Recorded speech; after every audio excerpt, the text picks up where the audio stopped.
Hello students, good morning.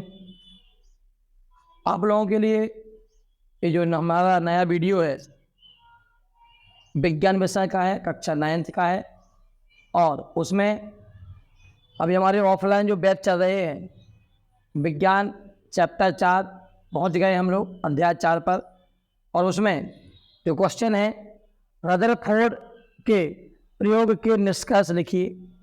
Actually कल जो पढ़ाया था वो रदरफोर्ड का जो उन्होंने प्रयोग किया था उसको पढ़ाया था। ठीक है, आपको वो भी वीडियो हम बना के आपको भेज देंगे। तो चलिए स्टार्ट करते हैं। रदरफोर्ड के प्रयोग के निष्कर्ष लिखिए। ये जो क्वेश्चन है हमें क्यों नहीं बताना है कि उसने जो प्रयोग किया उसके निष्कर्ष क्या निकले, हमें वो लिखना है। ठीक है, तो देखिए रदरफोर्ड ने क्या अपना एक प्रयोग किया था, थोड़ा सा आप चित्र में देख लीजिए। इसमें जो परमाणु गोलाकार है इसके बीच में हमने नाभिक को बता दिया। तो जो रदरफोर्ड थे उन्होंने क्या किया था कि उन्होंने एक पतली सोने की पन्नी ली, ठीक है, स्वर्ण पत्र जिसे कहा जाए, उस पर उन्होंने अल्फा कणों की बौछार की। अल्फा कणों की बौछार करने से क्या हुआ, कुछ जो अल्फा कण थे, जो कुछ या अधिकांश जो अल्फा कण है बोले तो 98-99% जो अल्फा कण है वो सीधे बिना विचलन के निकल जाते। मतलब वो यहाँ से जो उनका मार्ग है होगा, मार्ग क्लियर है, यहाँ पर वो कहीं नहीं रुकना है, बिना विचलन के सीधे निकल जाए। ठीक है, तो ये लिखा है अधिकांश अल्फा कण स्वर्ण पत्र के आर पार बिना विचलन के सीधे निकल जाते। देखिए आप ये पहली जो अल्फा कण है ये सीधे निकल गए हैं, कहीं भी विचलित नहीं हुए हैं। इसके बाद इसका मतलब क्या हुआ, निष्कर्ष क्या निकलता है इस बात से, अधिकांश अल्फा कण स्वर्ण पत्र के आर पार बिना विचलन के सीधे निकल जाते हैं। इसका मतलब क्या हुआ, परमाणु का अधिकांश भाग खोखला है। देखिए यहाँ पे यदि खोखला ना होता तो जो अल्फा कण है उसके मार्ग में कुछ तो विचलन होता, ठीक है, वो अपने मार्ग से थोड़ी भटक जाते, लेकिन ऐसा नहीं हुआ है। तो इससे क्या अर्थ निकाला गया कि परमाणु का अधिकांश भाग खोखला है। ओके, तो आपको पहला पॉइंट यही याद करना है कि अधिकांश अल्फा कण स्वर्ण पत्र के आर पार सीधे बिना विचलन के निकल जाते हुए, अर्थात परमाणु का अधिकांश भाग खोखला होता है। ये आपका पहला पॉइंट हो गया। इसके बाद में फिर क्या हुआ, कुछ अल्फा कण अपने मार्ग से विचलित हो जाते हैं। देखिए इधर पे ये जो अल्फा कण आया इधर पे टकराया और अपने मार्ग से विचलित हो गया। एक्चुअली इसको सीधा जाना चाहिए लेकिन ये अपने मार्ग से विचलित हो गया है। विचलित हो गया है तो क्या हुआ, ऊपर की ओर चला गया। तो हमें यही लिखा है कि कुछ अल्फा कण अपने मार्ग से विचलित हो जाते हैं, अर्थात परमाणु के केंद्र में धनावेशित कण होते हैं। कुछ यहाँ पे धनावेशित कण हैं, इससे क्या हुआ, ये अपने मार्ग से विचलित हो गए। 2 पॉइंट हो गए आपके। तीसरा देखिए, बहुत कम अल्फा कण उसी मार्ग से वापस लौट आते हैं। देखिए इधर पे ये अल्फा कण आया, टकराया तो उसी मार्ग में वापस लौट गया।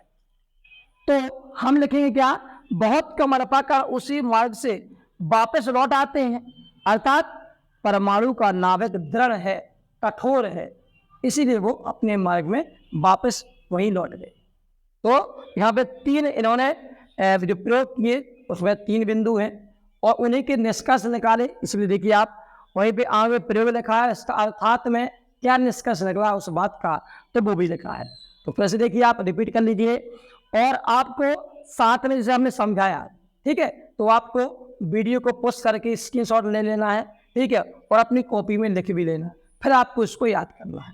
ठीक है, तो देखिए कैसे रिपीट करेंगे कि क्या लिखेंगे हम कि अधिकांश अल्फा कण बिना विचलन के सीधे आर पार निकल जाते हैं, अर्थात परमाणु का जो अधिकांश भाग होता है वो खोखला है।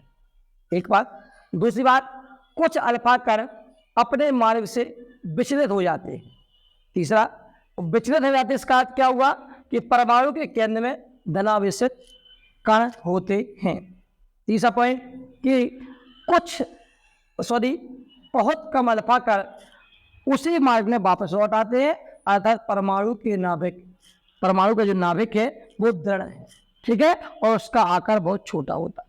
ये आपका जो क्वेश्चन है रदरफोर्ड के प्रयोग के निष्कर्ष लिखिए, एक कंप्लीट होता है। ठीक है, इसके बाद देखिए आप ये दूसरा क्वेश्चन है। नील्स बोर के परमाणु मॉडल को समझाइए। नील्स बोर के जो परमाणु मॉडल है हमें उसे समझाना है।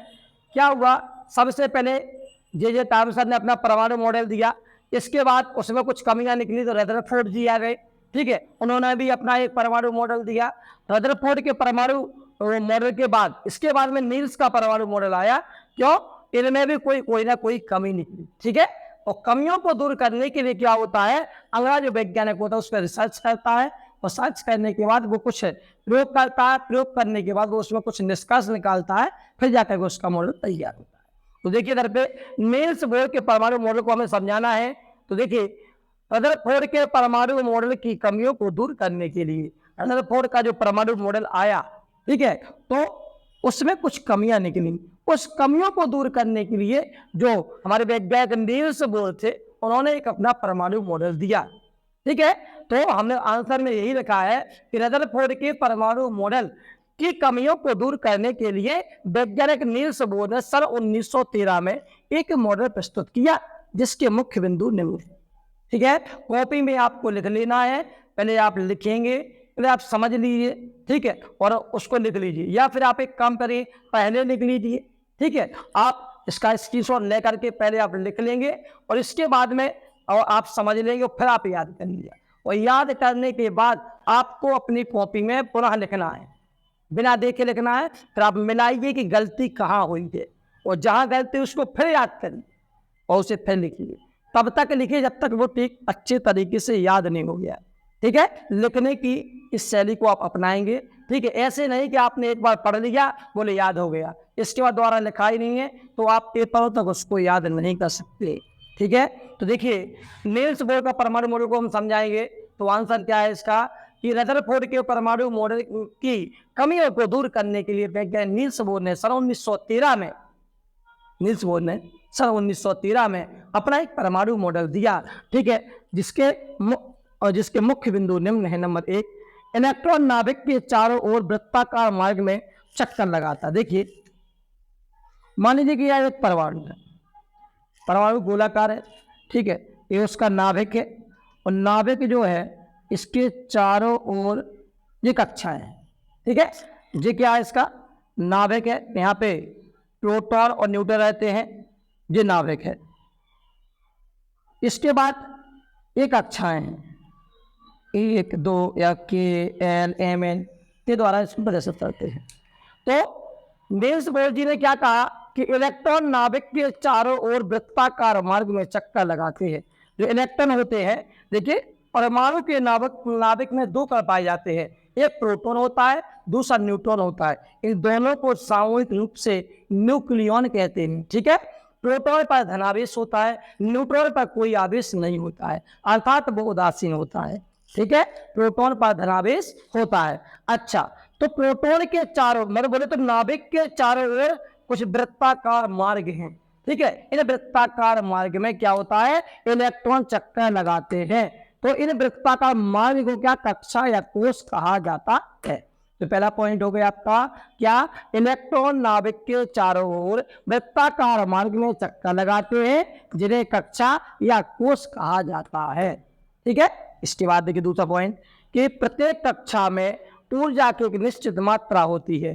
प्रत्येक कक्षा में एक ऊर्जा की निश्चित मात्रा होती है, जिसे ऊर्जा स्तर या ऊर्जा कोष कहते हैं। विभिन्न ऊर्जा स्तरों को KLMN या 1, 2, 3, 4 आदि से व्यक्त करते हैं।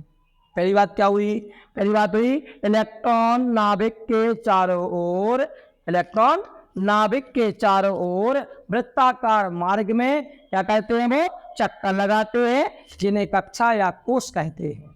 दूसरा पॉइंट क्या हुआ कि प्रत्येक कक्षा, अभी कक्षा की बात होगी ना, इसे कक्षा कहते हैं। तो कक्षा की क्या होता है, प्रत्येक कक्षा में ऊर्जा की एक निश्चित मात्रा होती है, जिसे ऊर्जा स्तर या ऊर्जा कोष कहते हैं। इन ऊर्जा स्तरों को कैसे प्रदर्शित करते हैं, KLMN, पहली जो होगी उसको K, फिर L, फिर MN, या फिर गिनती देखिए 1, 2, 3, 4 आदि से व्यक्त करते हैं। अब आता है तीसरा पॉइंट, नाभिक के सबसे पास वाली कक्षा को प्रथम कोष कहते हैं। नाभिक है, जी नाभिक है, इसके लिए पहली वाली कक्षा है ये पास में, पहली कक्षा को क्या प्रथम कोश कहते हैं। चौथा पॉइंट, ऊर्जा स्तरों में घूमने वाले इलेक्ट्रॉन की ऊर्जा ना तो क्षय होती है और ना ही उसमें वृद्धि होती है। मान लीजिए कक्षाओं में कोई इलेक्ट्रॉन घूम रहा है तो उसकी ऊर्जा ना तो क्षय होनी है ना ऊर्जा में वृद्धि होनी है, ना कमी ना वृद्धि। ठीक है। और पांचवा पॉइंट, जब इलेक्ट्रॉनों को ऊर्जा दी जाती है, मान लीजिए इसमें जो इलेक्ट्रॉन घूम रहे हैं इनको हम यदि ऊर्जा देते हैं तो क्या होगा कि जब इलेक्ट्रॉनों को ऊर्जा दी जाती है तो वह उत्तेजित होकर निम्न ऊर्जा स्तर से उच्च ऊर्जा स्तर में कूद जाते हैं। ठीक है। अच्छा, तो कूद जाते हैं जिसे उत्तेजित अवस्था कहा जाता है। इस प्रकार से नील्स बोर के जो परमाणु मॉडल के जो मुख्य बिंदु थे वो आपको लिख लेने हैं और याद करने इम्पोर्टेंट है।